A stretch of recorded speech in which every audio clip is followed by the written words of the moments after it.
Good day all, myself Bipin Wilson, PhD student here at IIT Bombay, Mumbai, India. This is our work on a low-cost autonomous surface vehicle for shallow water bathymetry surveys. Bathymetry is the measurement of depth of water bodies such as ocean, sea or lake or even riverbed. Accurate and cost-effective mapping of water bodies has an enormous significance for environmental understanding and navigation. However, the quality and quantity of information we acquire from such environmental features is limited by various factors including cost, time, security, and the capabilities of existing data collection techniques. Measurement of water depth is an important part of such mapping, particularly in shallow locations that could provide navigational risk or have important ecological functions. Erosion and deposition at these locations can cause rapid changes that require repeated measurements. In this work, we describe a low-cost, resilient, unmanned autonomous surface vehicle for bathymetry data collection using side-scan sonar.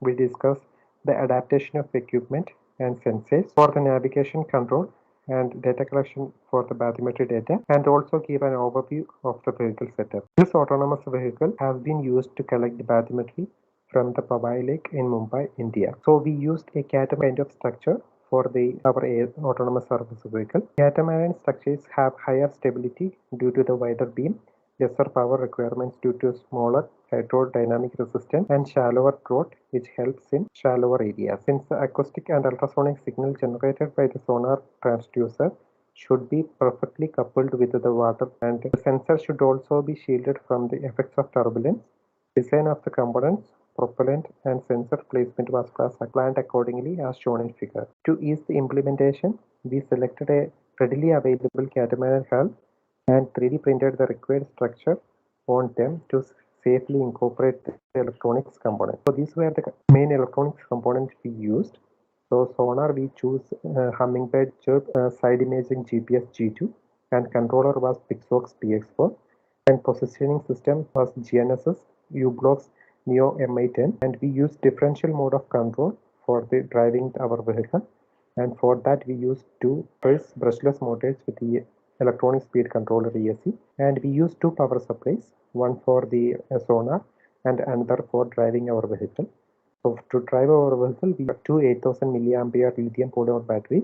We used 18650 lithium ion batteries to power our sonar. And to have a margin of safety, we also connected a RC transmitter receiver to our vehicle to take a control if something unexpected happens. And we have done the calibration in our controlled environment in the IIT Bombay swimming pool. So using that, we done the calibration for the depth and for the controller. The study area was Powai Lake, located in Mumbai, India, which is an artificial freshwater lake spreads over around 2 square kilometers with the corresponding geocoordinates are shown here. And the data acquisition was done during summertime of month of March, and during that time, because of the water weeds, we couldn't cover the entire lake. As we can see from this satellite images, the shores were full of water weeds, so we couldn't cover those areas, and this image shows the corresponding flight path planned for this survey. We obtained the results. The data files were interpreted using a software called Reef Master. Final map is obtained as shown in figure after interpolating the data points using triangular irregular network.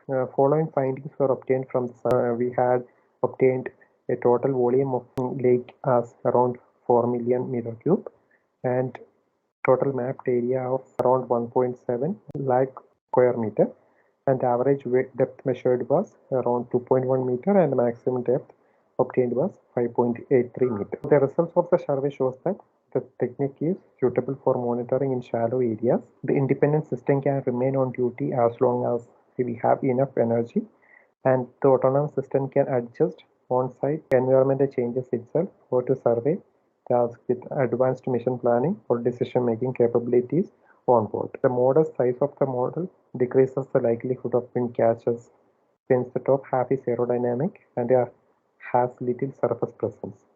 The stability and shape of the streamline also assist the model to cope with the difficult environmental fluctuations and also enhance autonomous surface vehicle management. It should also be noted that although the system can collect data independently, there is a requirement for considerable amount of human labor and resources to manage and implement such systems. New sensors and techniques can be integrated into the system to improve vehicle independence, and efficiency.